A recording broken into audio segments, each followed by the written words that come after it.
Welcome to this pre-user check 373 video on the Corpuls patient monitor.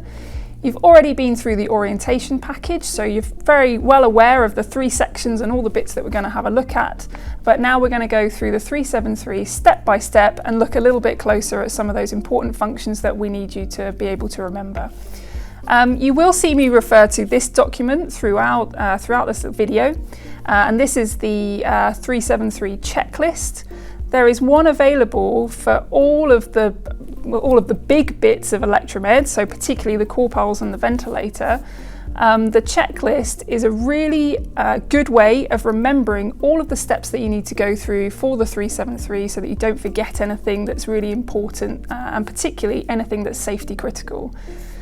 The checklists are designed for you to go through them step by step, so literally start at the top and work your way through and follow all of the instructions.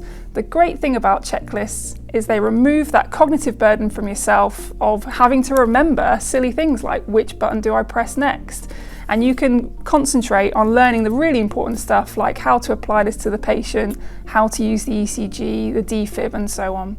So you will see me refer to this periodically, but I won't be going through it step by step, but we would expect you to be able to do that for checking this kit in real life.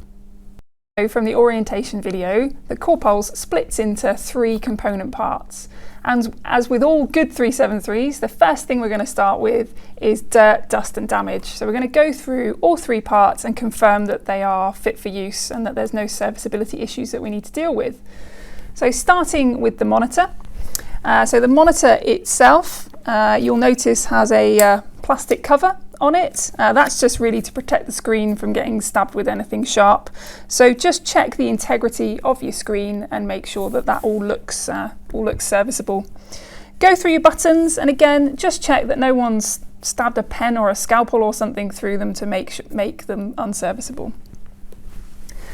Round the back, you'll see that we have our connection parts. So these are the bits that are going to communicate with the batteries between all three parts. So just make sure that there's no dust or any dirt stuck in there that would prevent the communication. We also have our little infrared windows. Again, this is how they're going to communicate, particularly when they're not all put together. So just make sure that nothing's occluding any of those parts. The battery housing down here, you can remove the batteries. They are quite tricky to take out. You're going to have to sort of pinch the two clips on either side, and then what we tend to do is sort of bang the screen a little bit just to remove the battery. They are quite tricky to remove. You don't need to remove them routinely. Just have a good look on the outside. Make sure that no battery acid is leaking out or that anything looks unusual or that they're bulging out from their site. If we are placing this bit of kit on an aircraft or a helicopter, then we will be removing the batteries and just confirming that they are fit for purpose before reapplying them. But for the land use, you shouldn't need to really remove the batteries too much. You've got your charging point here. When the Corpuls is all together in its three component parts, it will charge as one unit, but you can also charge each item individually if you need to. So there's your charging point. Down to the base, we have our paper, and this paper, just check that you've got enough for a start and that it's seated nicely. We usually just pull out a little bit ready for our checks and then it's good to go. And then finally is having a look at your MDSS sticker, confirm that it is in date and that it should be good to use. To the defibrillator. You will notice that this has its external paddles connected. You may find that those have been removed and you're just concentrating on the patches. That's absolutely fine. If your unit SOP says that you're not going to use the external paddles, then just make sure that they're available in a box somewhere out of the way, because there are some niche requirements where the paddles would be useful. But we will go through checking the paddles here because for this module, obviously they're connected. So again, dirt, dust and damage, we're going to go through and make sure that this all looks serviceable. We do have a bit of dirt on here, but obviously you could give it a bit of a clean. They're suitable for just be cleaned with Clinell wipes if needs be. On the front here, we have a off and on button, and we've got those same connection ports that you saw on the back of the monitor. So again, just make sure that they're nice and clean and intact. we have our red master cable down here at the bottom. Now there's some really important things to check on the red master cable, because this is the thing that's going to connect your patches and enable you to defibrillate a patient. So it's really important that we check that this is serviceable. To remove the red master cable, we're going to pinch the two red parts of this sort of housing jacket, and then we pull them backwards, and the red master cable can be a bit stiff, but it should just come out. And once it's out, we're going to make sure that there isn't any dirt crusted up in there preventing it from working. And really importantly are these two little white clips, which can be quite delicate and will break if people just pull the red master cable out without any thought to this jacket that holds it in place. Make sure that they're intact, because if they are loose or broken, then the connection to the patches may fail. Once you're happy with the master cable, then just replace it back into its housing. And we'll have a look at the patches here, which come held in by two magnetic clips. So just make sure that you have those magnetic clips for a start, and just make sure that they're serviceable. The reason why a lot of these bits of kit have clips and removable items like this is so that you can clean underneath them. It's so that stuff doesn't get stuck underneath that you're unable to clean. Check your patches, so these should be in date, which luckily these ones are, and these are to be used for anyone greater than 20 kilos. So they can be actually used for paediatric patients. They're specifically called Corpatch Easy rather than Corpatch Adult because of that weight restriction of greater than 20 kilos, which you can see here in this little box referring to the size of the patient that you can apply these to. So we'll pop those back in. You should have a carry handle, and just make sure that if you lift that up, the whole thing doesn't fall apart. And if you are using the paddles, then to remove them, they're a twist towards you if you're facing the defib, and then they will just pull out. So twist them towards you and pull them out. And just give these a look to make sure that they haven't got some, these are a bit scratched, but make sure they're not really scratched so that you can see bare metal underneath. And make sure that the cable itself looks like it's in good service. This is a biphasic defibrillator, but you'll notice that they are labelled sternum and apex. So you have your sternum orange and your apex green. So they are interchangeable because it's biphasic. You could mix them up. The only advantage of keeping them together like that is it orientates your cable in such a way that if you remove that red master cable and apply it straight away, it's good to go. So it saves a bit of faff, and for those of us who have a bit of OCD, it just looks tidier. The defib itself has a tilt mechanism, so you just push it back. What this is for is that when it's all connected, it just gives you a slightly different angle to view the monitor if you need to. Again, there is a battery in this, and the tilt function gives you a view of the battery, which is at the base. And in the same way as the monitor, there's no need to routinely remove these if there isn't any evidence of cracking or leakage of battery fluid. We're going to go through the patient box. Now this is probably the most long-winded part because we're going to have to take out every single cable, make sure that it's good to go. And then when we move into the functional checks, some of those cables we're actually going to check physically that they work. So you'll notice that the the patient box comes in its own bag. So first things first is to remove all of the plugs so that we can remove the the box from its bag. So make sure everything's unplugged. And then just some Velcro on the top and remove the box itself. The great thing about this bag is it keeps everything nice and neat and tidy, and also it's machine washable. So if it does come into contact with the patient or bodily fluids, then it can be washed at 30 degrees if needs be, or you can get replacements through stores. So the box itself, you'll notice it looks kind of similar to a lot of the functions we've seen on the other two parts. We've got our connections, we've got our infrared port, but we have a new little window here, which is actually our kind of auxiliary monitor.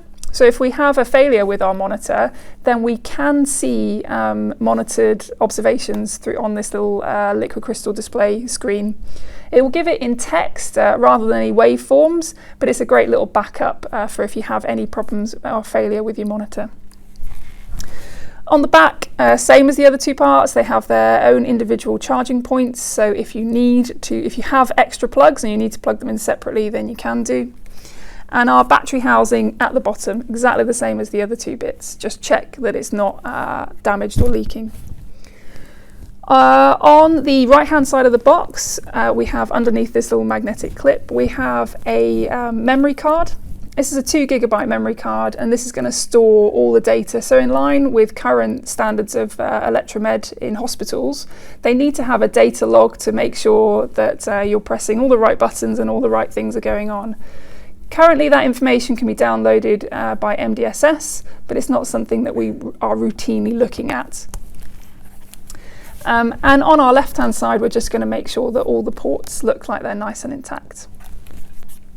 Moving on to the leads. So starting on the right hand side of the patient box, we have our monitoring ECG. So this is a 4-lead ECG for obviously continual monitoring of your patient.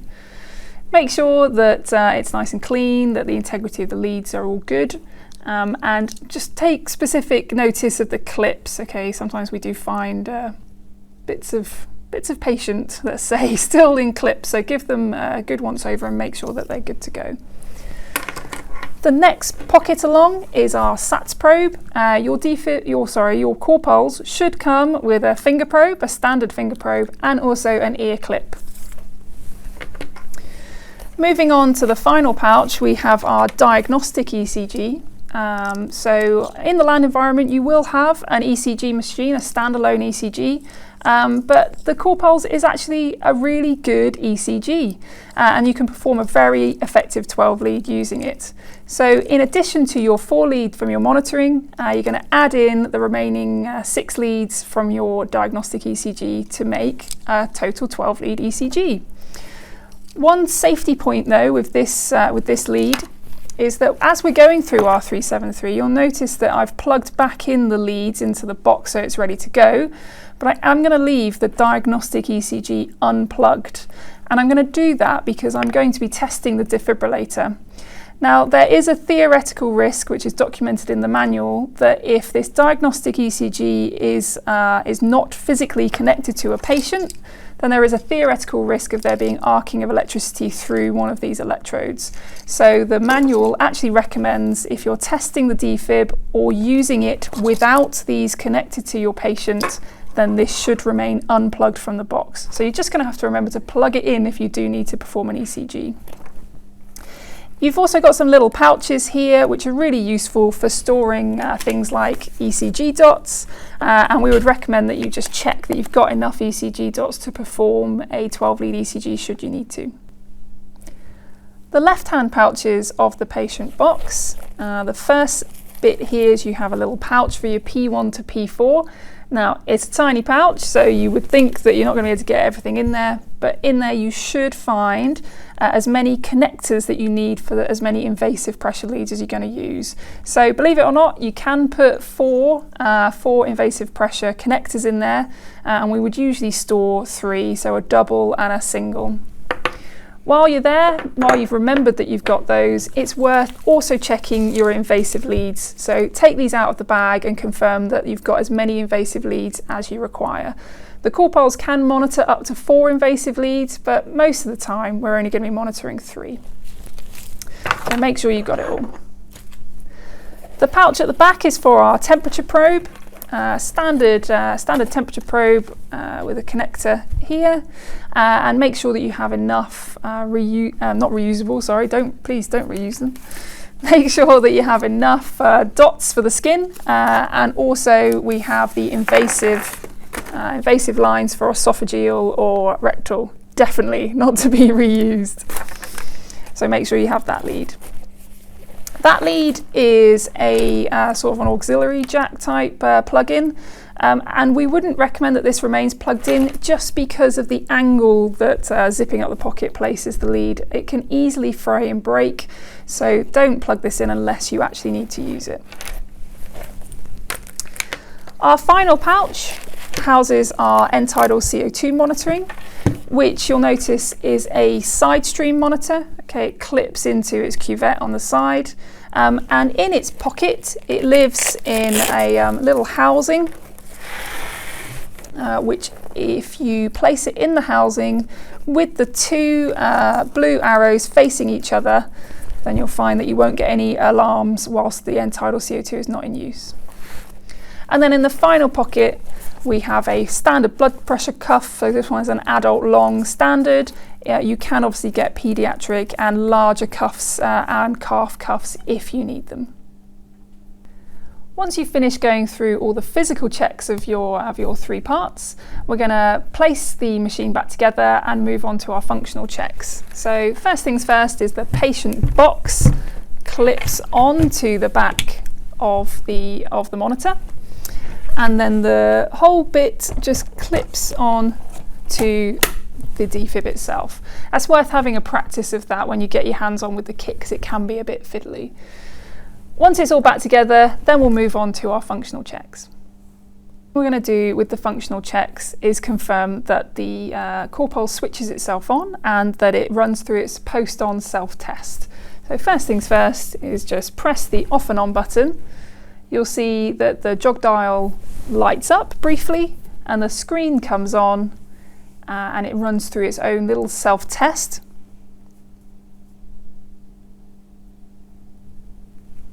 Move on to checking the defibrillator, and there's a number of safety points that we need to bear in mind here. We're going to make sure that we never test the defibrillator when we're on our own, so make sure there's always someone around just for safety. Make sure the Corpuls isn't plugged into the mains, and when we're handling this red master cable, we're not going to handle it whilst the defib is armed, and I'll show you that as we go through. We already confirmed that our white diagnostic ECG plug is already unplugged because I didn't plug it back in after our checks. The first part of the check is using the manual function here. Is we're going to confirm that we can charge up the defibrillator and that we can also disarm it. So if we press the defib button, you'll notice that the defib function comes up at the base of the screen. And first things first, it's worth just confirming that all the soft keys function correctly. So the first option here is a metronome.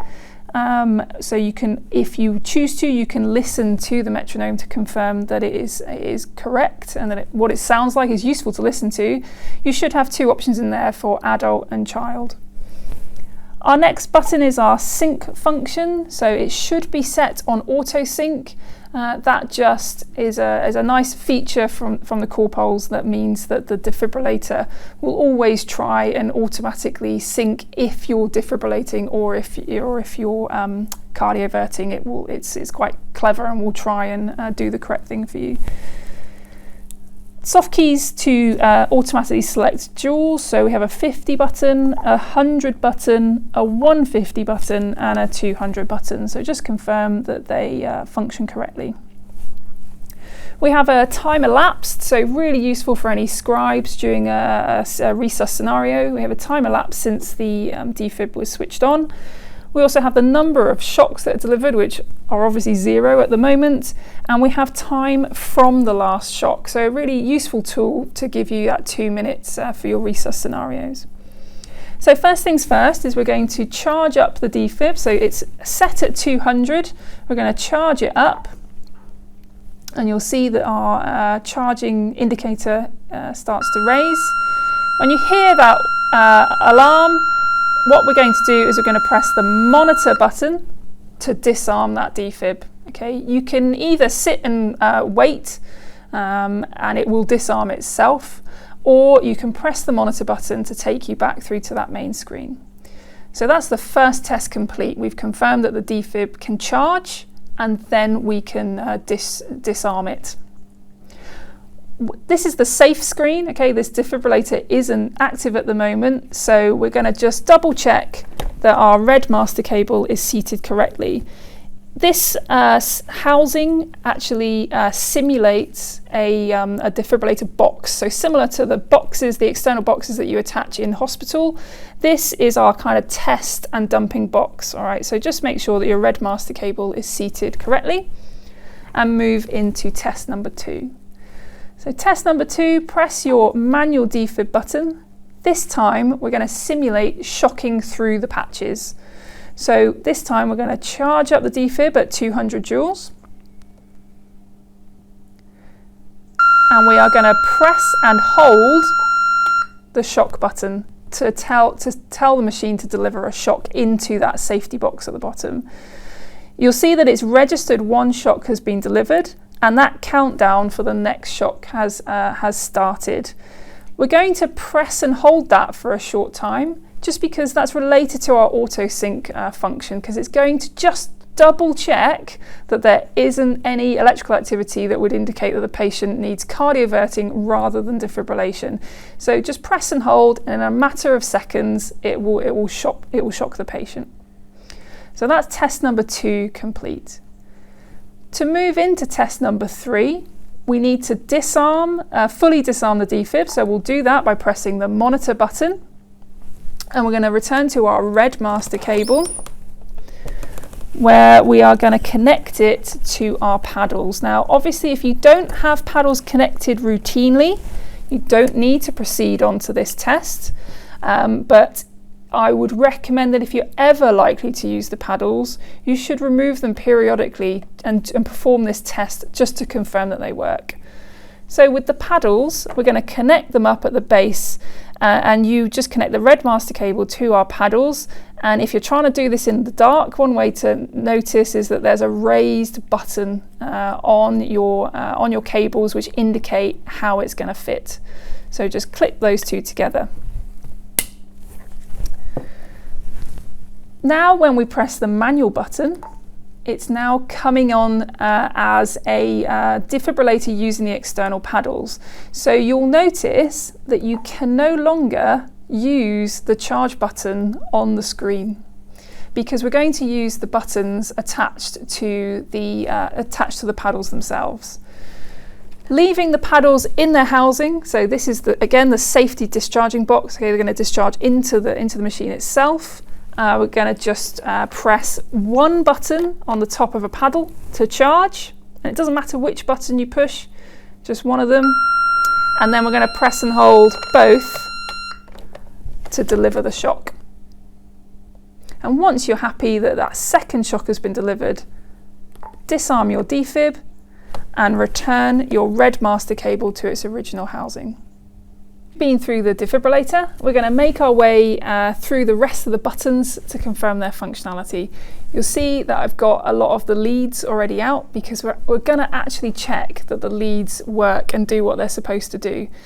So it's really helpful to make sure that you have some dummy kit to do this, and we'd recommend putting a little 373 pack together so that you can perform these tests.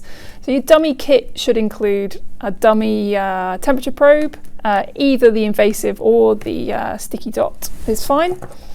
You should have dummy end-tidal CO2 cuvettes. And also, to test your invasive leads, you can just take a transducer and literally just cut out the transducer section. That's all you need. You don't need to connect it to fluid, you don't need to run it through or anything. Just get a dummy transducer and you can connect it, and all we're going to do is zero that, so you don't need the fluid. So running through the buttons here, we've got our first button, which is the monitor button. We've already tested one of its functions to confirm that you go back into this safe screen, but the second function we're going to test is that we can change the color of the screen. So we're going to do that by pressing and holding the monitor button, and you'll see that there's a different, more of a daylight version of the screen. So this is how you're going to change that view between day and night if you need to in use. I'm going to return it back to that night view just because it's easier to see. Our next button is our pacer function. We're going to test that by pressing the pacer function. You'll see that pacer comes up. It automatically comes on in demand mode. And all we're going to do is confirm that when I start dialing in an intensity, that the ECG recognizes that the pacer is connected. So if I press this intensity button, our milliampage becomes available. I'm just going to use the jog dial to start dialing in some milliamps. It will make a loud noise, but you can see in the top screen with our ECG lead is that this STIM, so STIM, has become available. And what that's telling you is that the Corpuls knows that the pacemaker is attached and ready to go, and it's looking for a stimulation to be able to pace. So in your intensity, just confirm that it goes up to 150 and then back down to 0, effectively switches off the pacer. Next is the frequency button. So this should go all the way up to 150 again and down to 30. So just confirm that and just settle somewhere in the middle. You can change modes, so just check that you've got some modes here. So you've got a demand, a fixed and an overdrive mode if you need it. But otherwise, that's all we're going to check in the pacemaker. So we can either, if STIM is not there and there's no milliampage selected in the intensity, we can just press the monitor button to disarm that pacer and go back into our main screen. The next button is our browser button, and this is how we're going to confirm that the test that we performed on the defib actually worked. So by pressing that once, you'll start to get a printout. Once you've got everything you need, just press the print button to stop. Okay, so now we've tested that browser button and we've tested the print button. On this piece of paper, we're going to check a few things. So we're going to start off by checking that the date and time is correct to, if you're setting this to Zulu time, or if you're setting it to local time, just to confirm that all of that is correct. And we're going to work our way through these events here. So the first event that we're going to check is that the VT-VF alarm is switched on. Obviously very useful if the patient goes into VT or VF whilst being monitored, so confirm that's on. And then we're going to work our way through those 3 defibrillator checks that we performed. So the first one is that the defibrillator charged up, so we see it's got a manual charge up here and that it deactivated. The next test was through the patches, so we charged to 200 and we shocked at 207. And it's allowing, so the amount of joules that it will deliver is around about 10% above and below is absolutely fine. And the final test was via those paddles, so we charged at 200 and it delivered 208. So the defib seemed to work absolutely fine, and our browser printout has confirmed that for us. So that's all these buttons down this side. This button is our back button, so if you get stuck in a menu somewhere, then you can just press that back button to get out. And we also have a home function button. You don't really need to press those buttons very frequently because the monitor button does pretty much the same things. Down the bottom here, we have our soft keys, which will illuminate with what those keys are doing, depending on what the function is that you're asking the Corpuls to perform. And it's here that we're going to start checking all of these leads. The prompt is that the first button is our non-invasive blood pressure cuff. So that's a visual clue that we're actually going to test the blood pressure cuff. So you're going to put the cuff on, you or a friend, and check that the blood pressure cuff actually functions. If you want to be kind to your friend, then you can adjust that initial inflation pressure. It's currently set to 200, so if you know your friend's blood pressure isn't anywhere near 200, then you can adjust that initial inflation pressure if you want to, or not. It's up to you. Selecting there, you can have a look to make sure that you can set a automatic blood pressure taking. So if you press the auto function, then it starts to give you some options for how many times you want to take that blood pressure and how frequently.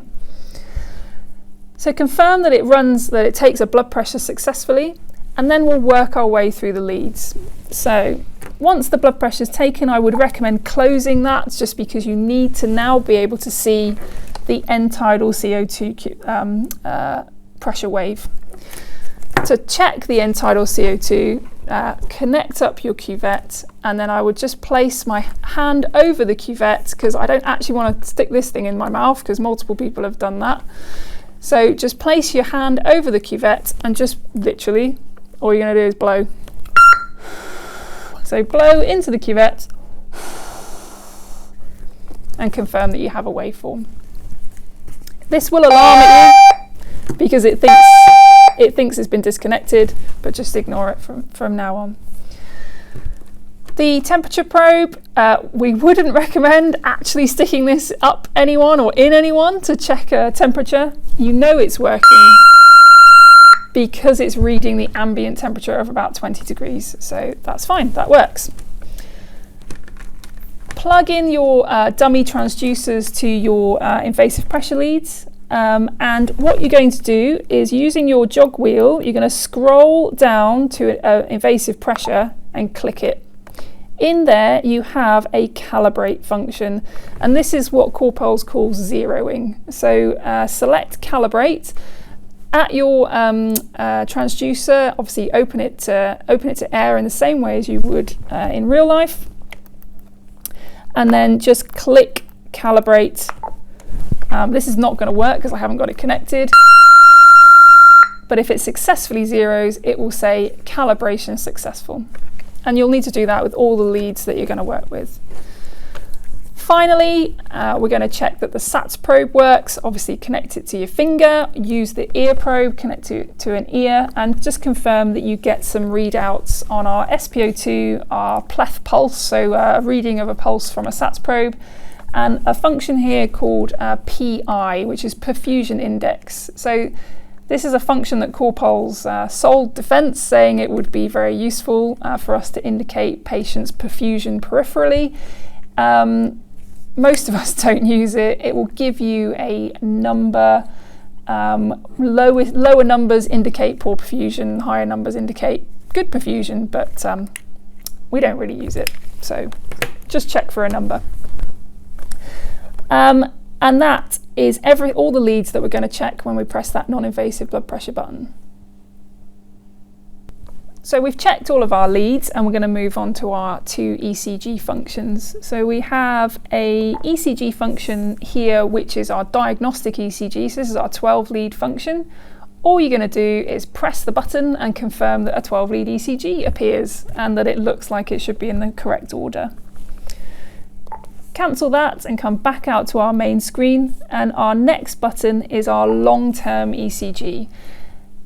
Again, all you're going to do is confirm that long-term ECG becomes available and that you can see it. This is a really good function from Corpuls, which enables you to go back in time and spot something. So the example being, the nurse in the bedside spots a run of VT, for example, that's self-resolving, and no one believes them. Well, you can prove it because you can go into long-term ECG and scroll back in time and find that little run and print it out as a 4-lead ECG if you need to. So it's a good little function there. So just confirm that it works. Next button along is our views function. We won't dwell too much on the views function because this machine is set up specifically for the views that we require in CCAST.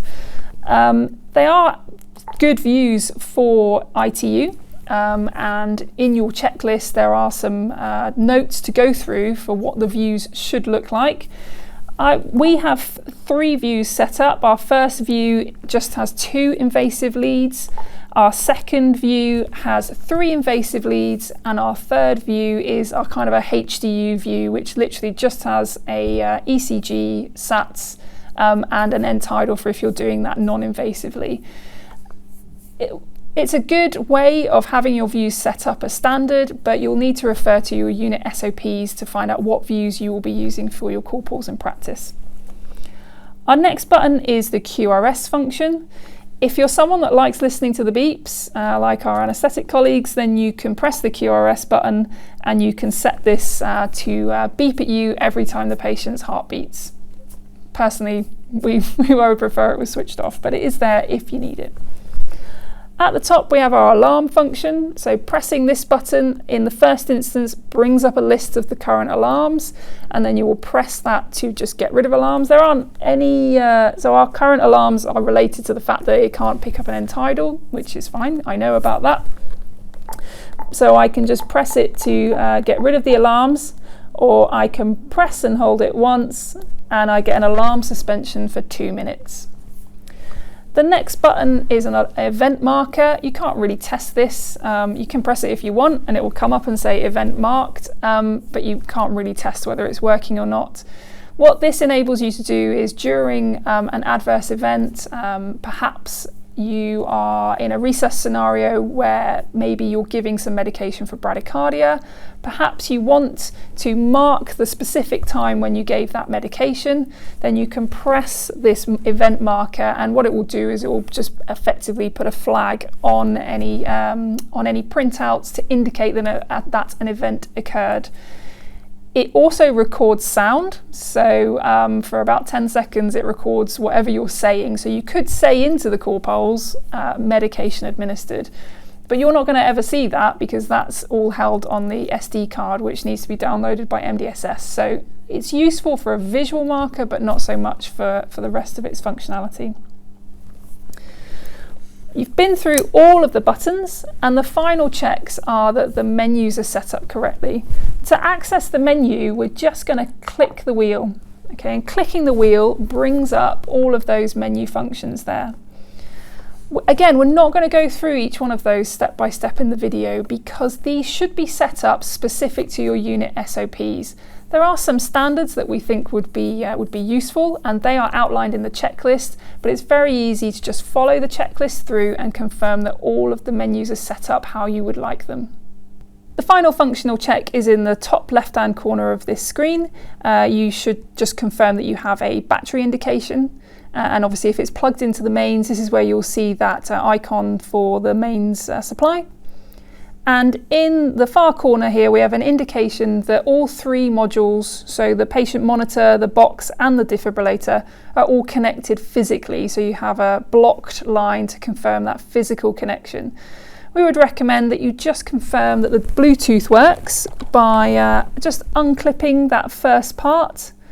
And you'll see here that it will look for a little while, and then you should get a dashed line to indicate that the Bluetooth function is communicating between the patient box and the defibrillator, meaning that you can use this in its three separate modules if needed. And that concludes the 373 pre-user checks for the Corpuls. You'll have loads of time to get your hands on this piece of kit up at AMSTC for the DICE course. As you're aware, the Tempus Pro is slowly coming in and will be taking over from the Corpuls in due time, but the functionality of the Tempus for critical care use isn't quite what we would like, so you will be seeing the Corpuls for a bit longer. Thank you for watching.